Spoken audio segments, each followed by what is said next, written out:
In this presentation, you will learn about gender and society, the basic concepts. The distinctions between men and women are more social than natural, and the conceptual distinction between sex and gender seeks to capture this view. Social scientists use concepts as analytical categories to study society and social behavior. There are several concepts in gender studies that provide a conceptual framework for the study of behavior. Lil Matthews first introduced the concept of gender in her study of construction of femininity in 1984. In Matthews' view, the concept of gender recognizes that every known society has distinctions between men and women. Therefore, the concept of gender is a systematic way of understanding men and women socially and the patterning of relationships between them. In the concept of gender, we can study the differences in behavior between men and women and assess the basis for these differences as primarily biological or as constructed by society. Academicians, researchers, and feminist writers use the term sex and gender to distinguish biologically different male from female as well as socially different man from woman. At one level, they are easy to distinguish. Sex refers to the biological differences between male and female bodies, while gender refers to everything else that goes into making us men and women, social and cultural process, economic and political structures. However, we must understand that questions of sex and gender are not so simple or obvious at all and have become highly debated concepts in feminist theory. According to feminist sociologists, it is imperative for academic discourse to understand and distinguish between the terms sex and gender. Sex in its broad sense refers to biological and physiological differences between men and women. The term sex refers to the distinction between the biological male and female. So when an infant is born, he or she is referred to as a boy or a girl based on their sex. This characterization is based on the genital differences between males and females.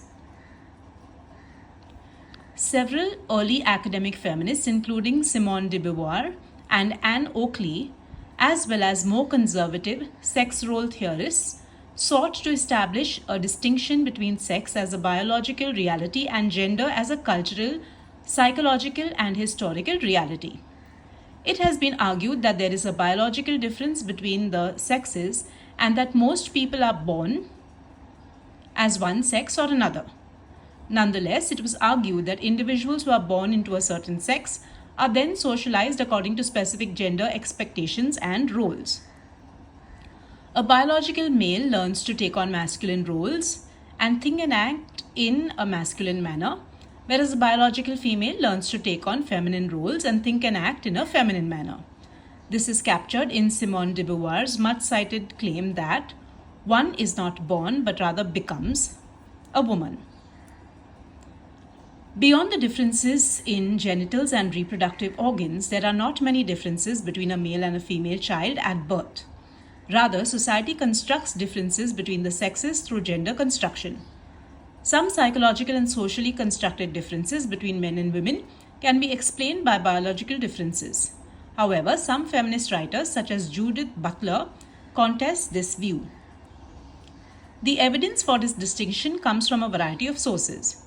Several historical and anthropological studies have shown, for instance, that what is classified as typically male or female varies considerably between cultures, even though biological differences are relatively constant. The roles and characteristics that are attributed to males in one society may be attributed to females in another. Therefore, what we consider to be naturally masculine may actually be a cultural construct and certainly not typical of men in other cultures or times.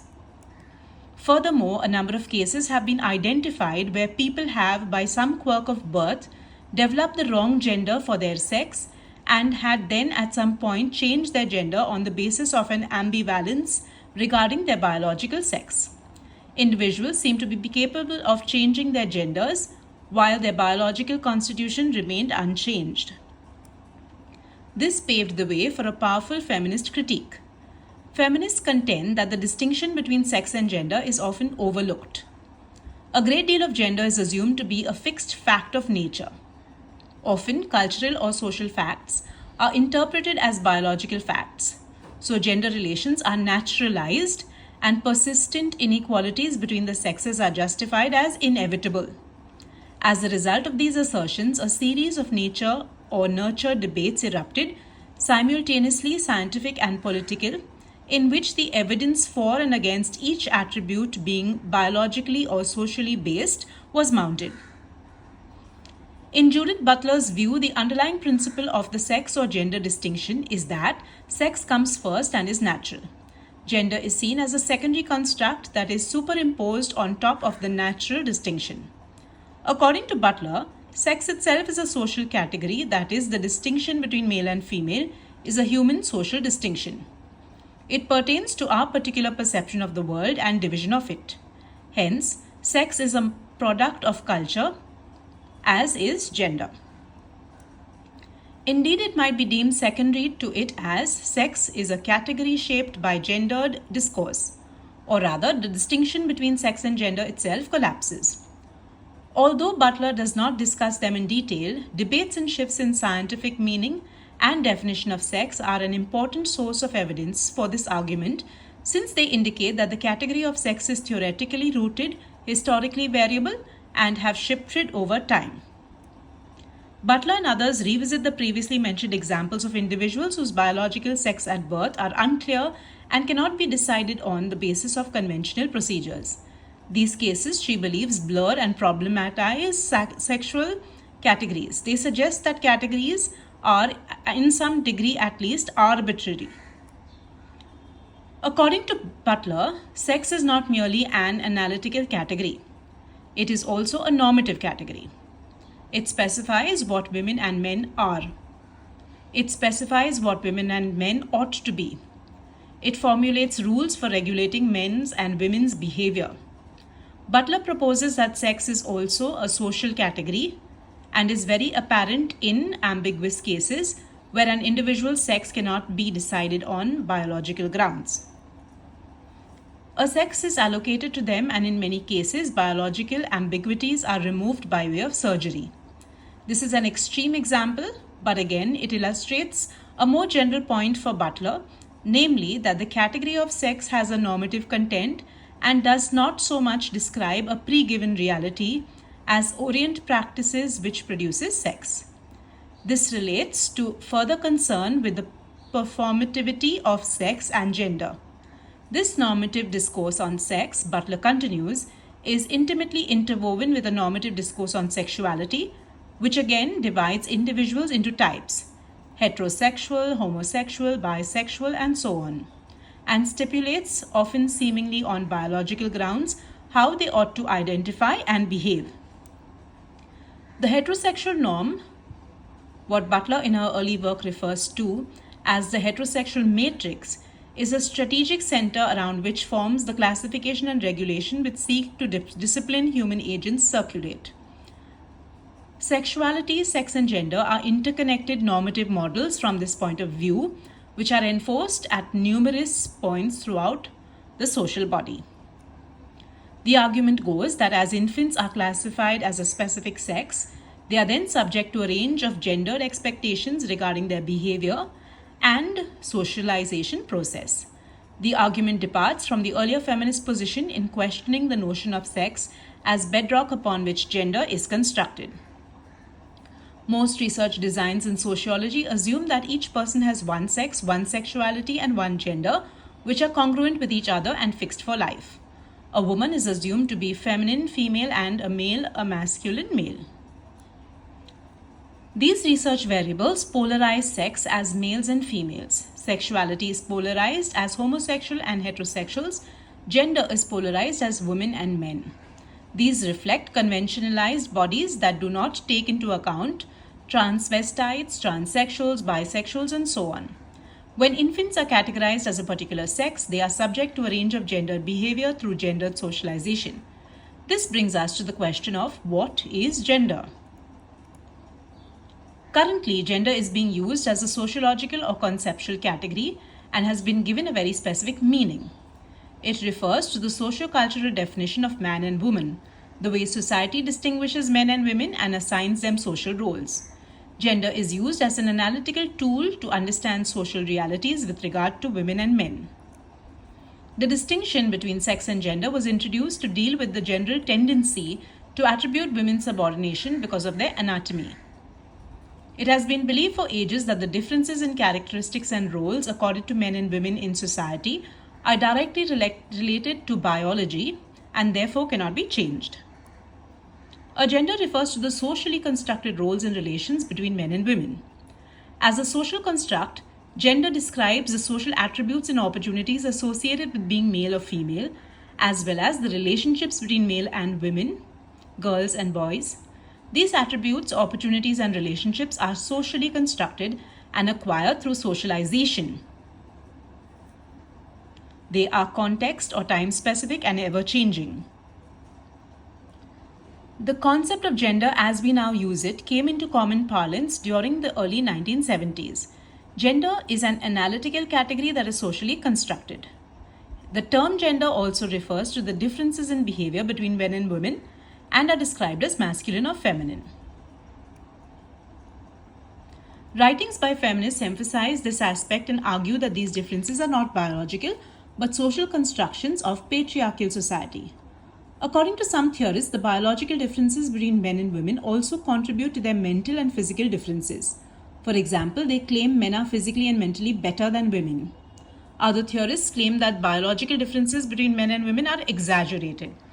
Patriarchal society creates these differences by describing men as superior to women. Consequently, women become subordinate to men in society. Each culture values girls and boys differently and assigns them different roles, responses, and attributes.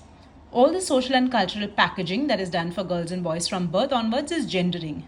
Every society gradually transforms males and females into men and women, into masculine and feminine, with different qualities, behaviors, roles, responsibilities, rights, and expectations. As opposed to sex, which is assumed to be biological, the gender identities of women and men are based on social and psychological factors, which means historically and culturally based. Anne Oakley's Sex, Gender and Society made the gender-sex distinction very popular in sociology. For Oakley, sex is a word that refers to the biological differences between male and female, the visible differences in genitalia, the related difference in procreative function. And gender is a matter of culture, which refers to social classification of men and women into masculine and feminine. People can be identified as male or female by referring to biological evidence. However, people being masculine or feminine cannot be judged in the same way, and the criteria for being masculine and feminine are cultural, differing with time and place. The constancy of sex must be admitted, but so also must be the variability of gender. She concludes that gender has no biological origin and the connections between sex and gender are not really natural at all. Judith Butler's theorization about gender introduces the notion of performativity, an idea that gender is involuntarily performed within the dominant discourse. She further states that sex or gender distinction suggests a radical discontinuity between sexed bodies and culturally constructed gender. This approach questions the way gender identity is constructed. Individuals do tend to challenge the way discourses establish and reinforce certain meanings and institutions, such as that of compulsory heterosexuality. Gender is not something we are born with and not something we have, but something we do, something we perform.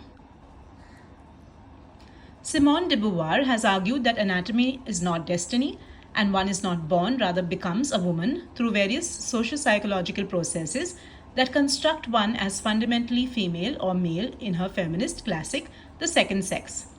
She explained the differences between biologically determined sex and the social construct of gender. She describes how the female body is regulated by patriarchal norms and structures. At least in the social sciences, there is now unanimity in accepting that distinctions between men and women are more social than natural. This clearly projects gender is a social construct, not an outcome of the biological difference. There is a conceptual distinction between sex and gender. They are not one and the same. The American anthropologist Margaret Mead was one of the first to establish an empirical grounding for distinguishing between men and women based on their biological and social characteristics. Arapesh Mundugamor and Shambuli are three New Guinean societies that she studied to better understand the conceptions of masculinity and femininity. On the basis of this study, she argued that masculinity is often associated with aggression, while femininity is associated with nurturing. However, the association of traits is not inherent in biological sex. Mead contributed significantly to the development of the concept of gender in the latter half of the 20th century. The distinction between sex and gender, which came to dominate theorization in the sociology of gender in the 1970s, is founded on the idea of universality of sex and variability of gender. Neither gender nor sex can be treated as wholly biological or purely cultural. Human beings are constantly conceptualized as being primarily controlled by biological or social forces. Many feminist writers will continue their debate on sex and gender, as some will argue for biological differences, while others will argue that they are socially constructed differences supported by social institutions such as religion, caste, family, marriage, etc. As a consequence of the substantial shift in women's lives and expectations since the 1960s, the category of feminine has been rather elastic. Women's role and performances have changed considerably over the past few decades, and that has added new dimensions to the debate by feminists and others about sex-gender distinctions. Thank you for watching the presentation.